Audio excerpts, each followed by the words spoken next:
What's up guys, welcome back to Ubad's Lab, and today I'm going to explain to you guys the concept of the derivative, where it came from, how to calculate it, and why it works.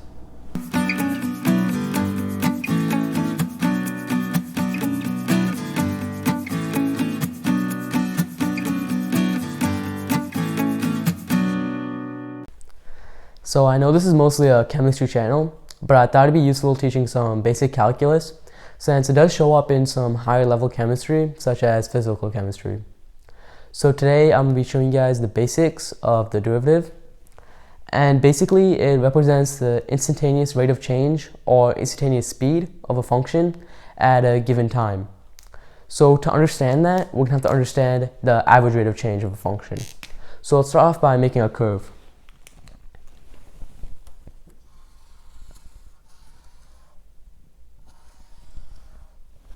Okay, so let's have the x value being represented by time, so t, and let's have the y value being represented by distance, so s.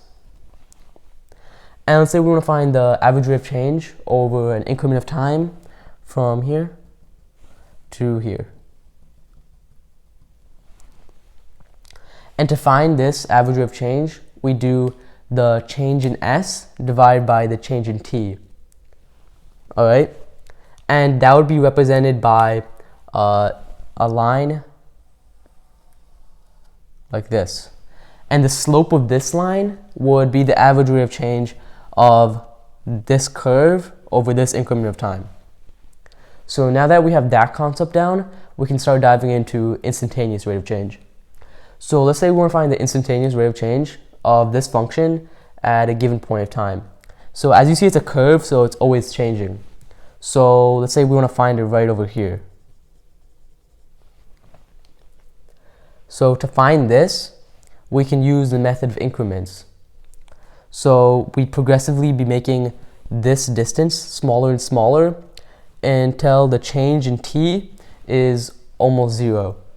So let's start off by making this distance represented by delta t.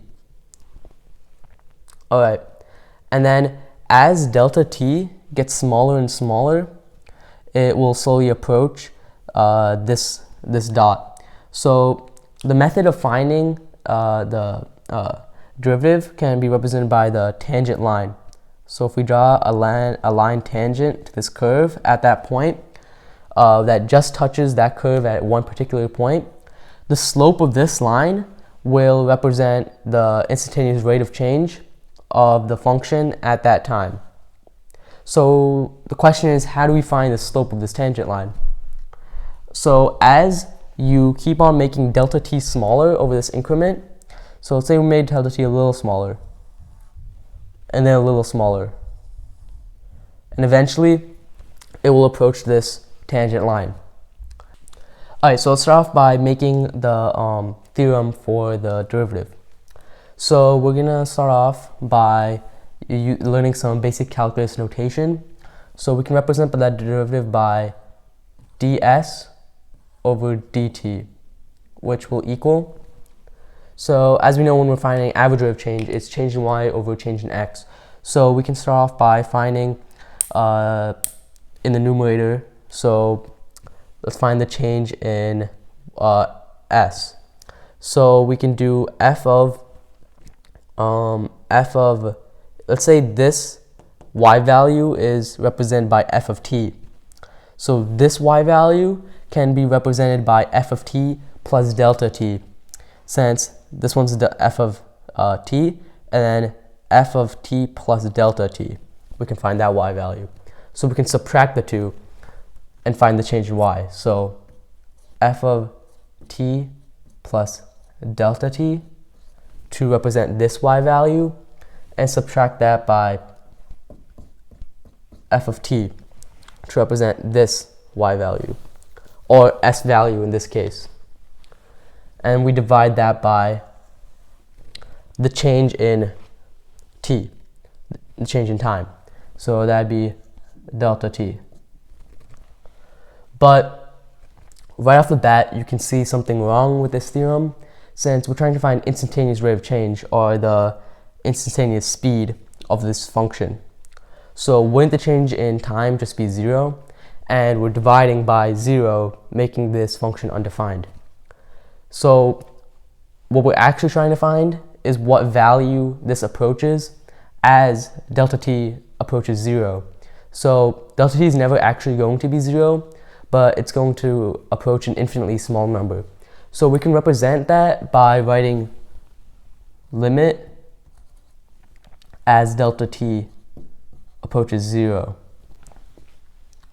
So now we have the theorem for the derivative, and let's try to apply it to this curve. So let's say this curve is represented by the function f of t is equal to x squared, or t squared. Alright, so ds dt is equal to the limit of delta t approaches 0. So f of t plus delta t would be plugging in t plus delta t into this function. So it'd be t plus delta t. If we put that into this function, it'd be squared. And then we subtract that by f of t, which would be just this function, t squared. And divide that by delta t. So now we're going to have to distribute this function. So let's start off with ds dt is equal to the limit of delta t approaches 0. And if we multiply t plus delta t by itself, we get t squared plus 2t delta t plus delta t squared minus t squared over delta t. And we gotta simplify this function. So we can see that there's a t squared and there's a negative t squared, so we can cancel those out. And now we see that all the terms in the numerator have a delta t in it, so we can divide out. The delta t in this term will cancel out, and then this term has delta t squared, and dividing that by delta t will just result in delta t.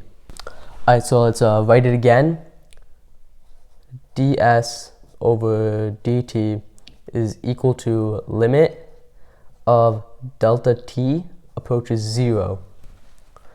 And dividing this out and simplifying it, we get 2t plus delta t. But we're still not done, because we have to find the limit of this function as delta t approaches 0. We can see that this term does not have a delta t in it, and only this term has delta t in it. So let's say delta t gets progressively smaller and smaller until it approaches 0. What would this function approach? It slowly, since delta t is not going to be affecting the 2t, and as this gets smaller, let's plug in 0 into this, and we just get 2t. So this will equal 2t.